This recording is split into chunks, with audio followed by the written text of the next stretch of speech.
If you're in Google Drive and you somehow accidentally delete a file, let's say I have a bunch of files here and I go ahead and I select them and I click either delete here on the upper left hand side or just simply hit delete on my keyboard, and you want to restore those files, this is very easy and I'm going to show you how to restore deleted files on Google Drive.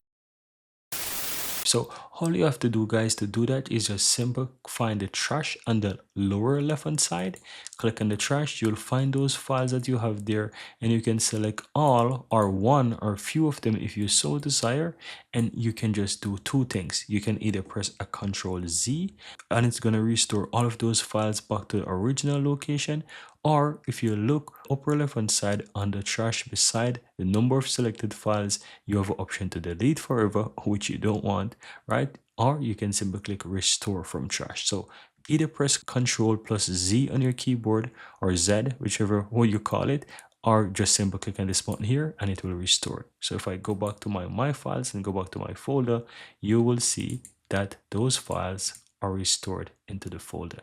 And that's it. Very easy and very simple, guys. Here you have it, guys. I really hope you found value within this video, and if you do, don't forget to take a moment to give this video a like and hit that subscribe button so that you'll never miss out when I release future videos just like this one. Thank you guys for watching, and see you next time.